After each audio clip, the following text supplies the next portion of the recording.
Bonjour, l'objectif de cette vidéo c'est de créer rapidement une sorte de pierre de béton qui est entamée sur les côtés et ces impacts sur le côté vont se faire d'une manière automatique même si vous changez la modélisation. On va commencer par la création d'une box.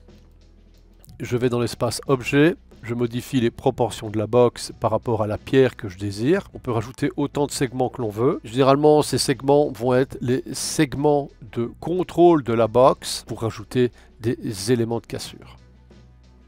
Je vais appuyer sur Alt et créer un nœud de connexion. Ici, je crée un groupe.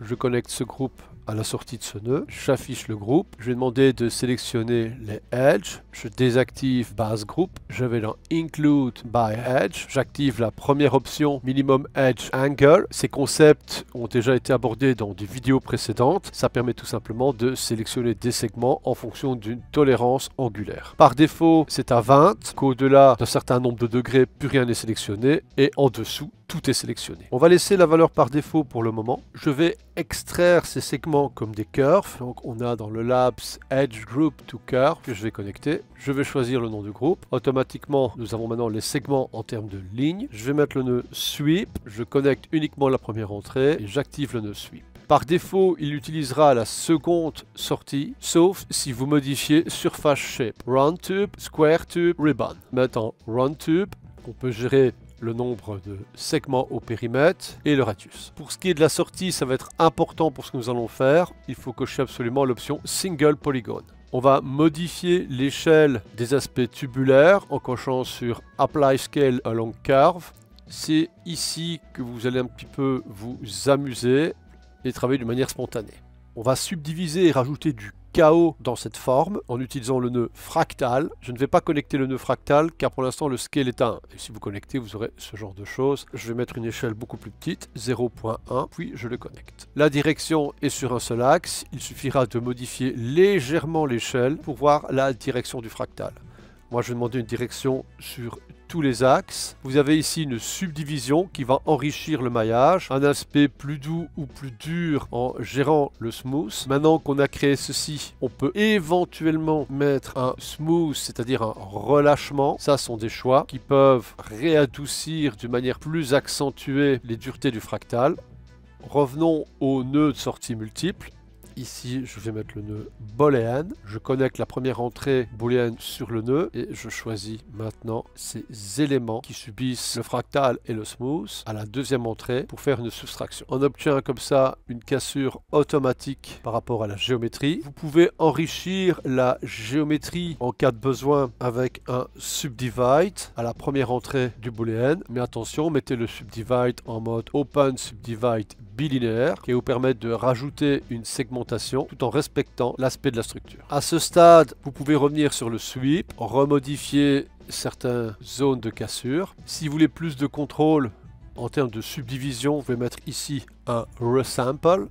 Plus vous allez mettre une valeur petite, plus le resample va être grand. Donc pour ça, il suffit de vérifier le resample et d'activer l'affichage des points, ce qui ajoutera des détails à la cassure. Lorsque vous faites une booléenne, il va être capable de générer en termes de groupe différents résultants. Ici, on va choisir les primitives qui sont générées et symbolisant l'usure du bloc. C'est le B inside A. On vérifie par exemple en mettant un nœud color. Ce nœud color, je vais le mettre noir. Connecter, afficher et demander le groupe B inside A. La classification devrait être mise en mode vertex si vous ne voulez pas que la couleur soit redistribuée par rapport au point.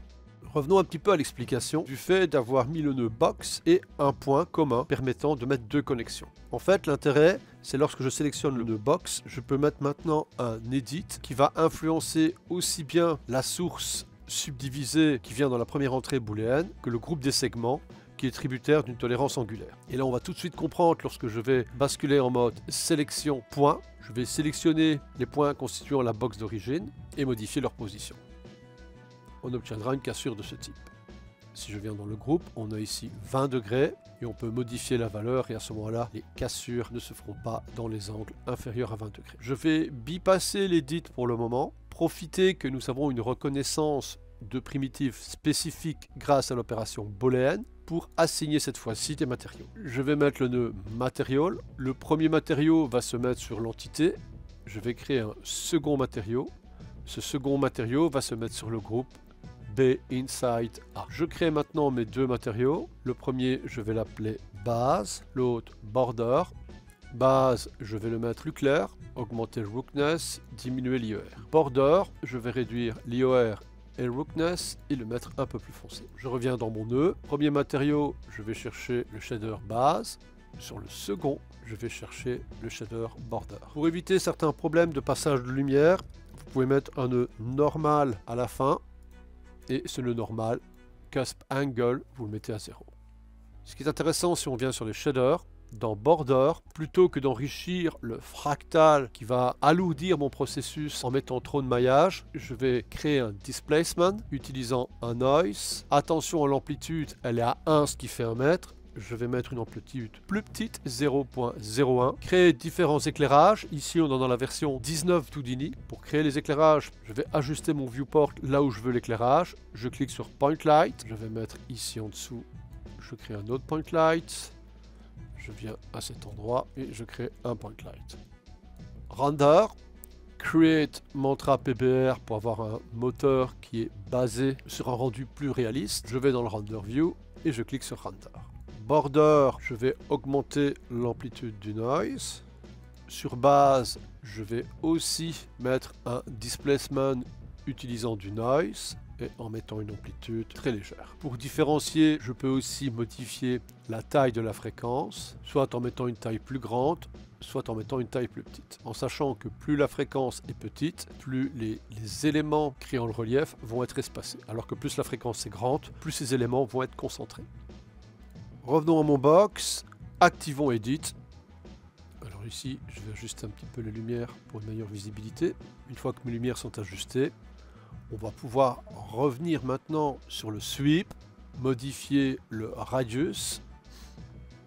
Si vous modifiez le radius, il est évident que vous modifiez la force des cassures qui sont au bord. Vous avez ici le smooth. En fonction des différents paramètres du smooth, vous allez donner moins de dureté aux cassures et vous pourrez gérer de cette manière facilement l'usure des bords d'un bloc de béton. Sachez que si vous revenez sur le nœud color, vous pouvez le mettre en mode point, choisir une teinte un peu grisée et venir le mettre pour qu'il puisse donner une sorte de léger dégradé au bord en colorant les points de votre géométrie relatif au groupe généré par les booléennes B inside A. Le résultat est d'autant plus intéressant si le shader qui fait border est moins foncé. On va vérifier ici en mettant plus clair et voici. Vous pouvez éventuellement supprimer le petit dégradé qui se retrouve sur le shader de base. Il suffit de venir sur base et dans surface basique, désactiver Use Point Color. À ce moment-là, le nœud color ne va avoir d'effet que dans la partie cassée. La dernière gestion, c'est éventuellement après le Edge Group Curve, mettre un nœud transform pour changer d'une manière uniforme le scale avec des petites valeurs. Ici c'est plus petit, on voit que c'est vraiment une toute petite valeur pour rentrer plus à l'intérieur de la géométrie ou bien pour s'en éloigner et affiner les bords de la cassure rapidement sans aller dans le sweep. Pilant avec tous ces paramètres, vous pouvez avoir un résultat différent et facilement personnalisable. À bientôt!